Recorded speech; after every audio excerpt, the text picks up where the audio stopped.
J'ai décidé de dissoudre l'Assemblée nationale. Un cap clair. La gauche caviar découvre la tête de veau. On va pas refaire la NUPES. Une ministre, ça agit, ça ouvre sa gueule. Nous sommes en guerre. Je vous obsède Quelle indignité. avec une constance. On peut assassiner qui appelle quand des même hommes, des l'admiration. femmes, on ne tue jamais leurs idées. C'est de la poudre de perlimpinpin. Bonjour, bienvenue dans l'édito politique. Ce mardi 21 octobre, en milieu de matinée, Nicolas Sarkozy a été incarcéré à la prison de la Santé à Paris. L'ancien président de la République a été condamné il y a un mois maintenant pour association de malfaiteurs dans l'affaire des soupçons de financement libyen de sa campagne présidentielle de 2007. C'est la première fois, Jean-Marie Colombani, qu'un ancien président français se retrouve en prison. Oui, ça restera ce 21 octobre comme une journée particulière, une journée particulière pour celui qui va en prison, Nicolas Sarkozy bien sûr, et une journée particulière pour nous parce que c'est en effet totalement inédit de voir un ex-président de la République incarcéré.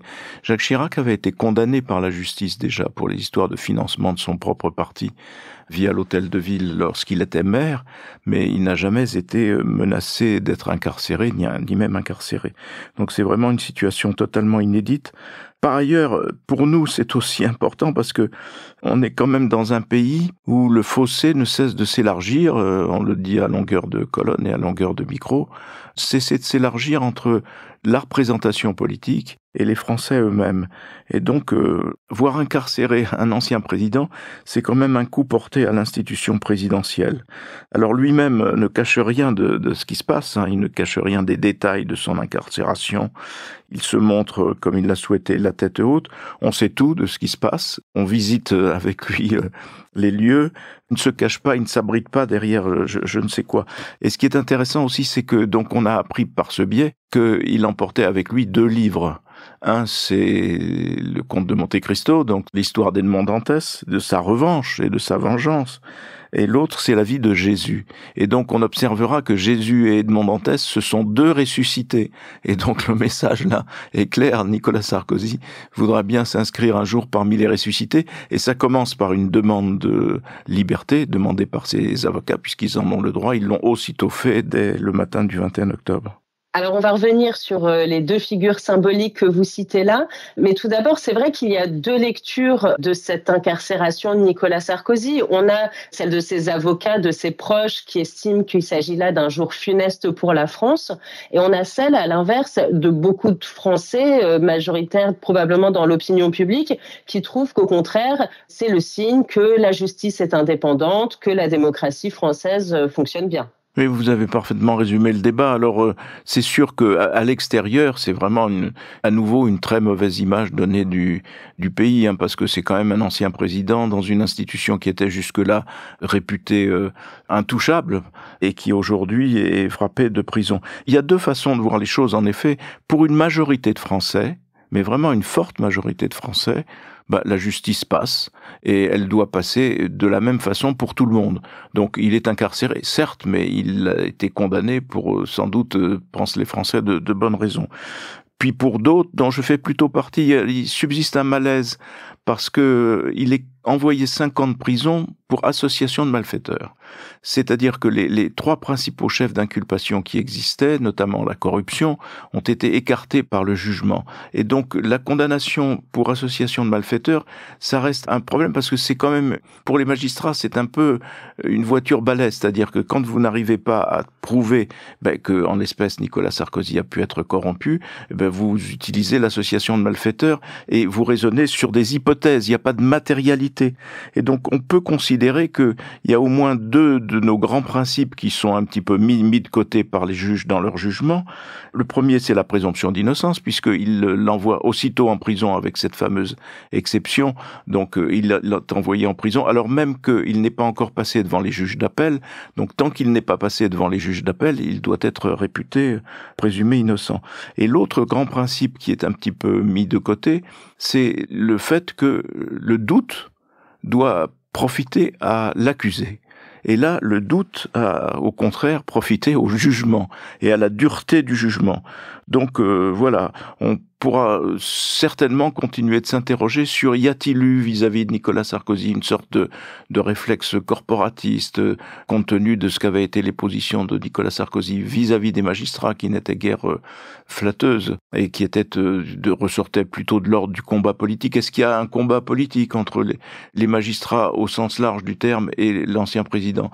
Ça va continuer d'alimenter les gazettes, si j'ose dire, mais retenons quand même qu'il reste ce doute, pour certains d'autres un malaise, alors que pour l'ensemble des Français, pas du tout, la justice est passée.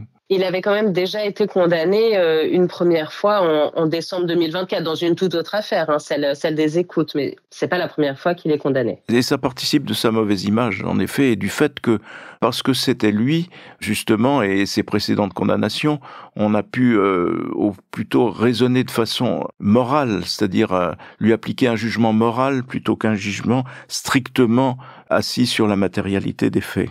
Vous disiez tout à l'heure revanche, retour, résurrection, en s'appuyant sur les lectures que Nicolas Sarkozy emmène dans sa cellule de prison. On peut se demander effectivement qu'est-ce qu'il va faire de ce passage en prison dont on ne connaît pas encore la durée aujourd'hui en fonction de l'appel qui va être rejugé.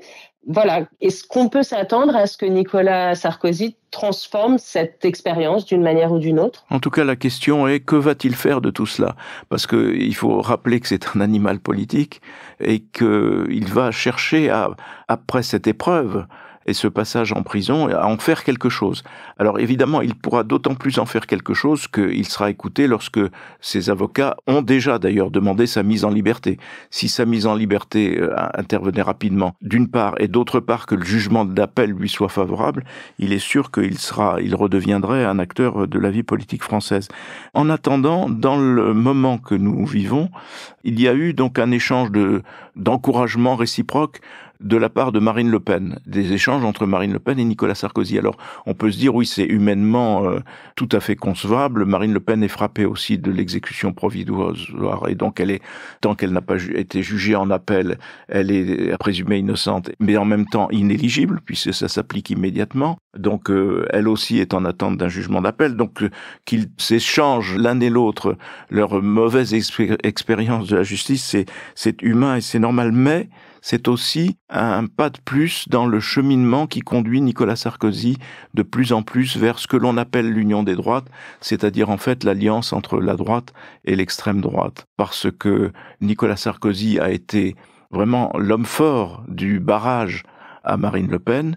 Il a d'ailleurs été le seul président pendant l'exercice de ses fonctions à faire reculer le Front National à l'époque, le Rassemblement National aujourd'hui, et alors que maintenant il va devenir presque peut-être celui qui va guider entre guillemets le peuple de droite petit à petit vers cette alliance. Alors avec un argument très simple qui est Jean-Marie Le Pen n'est pas Marine Le Pen. C'est pas la même chose. Alors ça reste à démontrer, mais enfin ça sera un des arguments utilisés. Et donc je pense qu'il faut voir cela aussi de cette façon. Il est parmi les responsables de la droite, celui qui peut avoir une influence décisive dans le cheminement qui peut conduire un certain nombre d'élus de droite, l'alliance de la droite et du centre, à l'alliance au contraire avec l'extrême droite de Marine Le Pen. Et tout cela, bien ça se nourra ou ça se dénouera en fonction de la rapidité avec laquelle le jugement d'appel interviendra, et pour Nicolas Sarkozy et pour Marine Le Pen. Merci beaucoup Jean-Marie Colombani. On se retrouve ce vendredi dans Le Monde devant soi avec Alain Frachon. Merci Hélène. L'édito politique est un podcast de Slate.fr. Présentation, Hélène de Commer. Prise de son, montage et réalisation, Aurélie Rodriguez.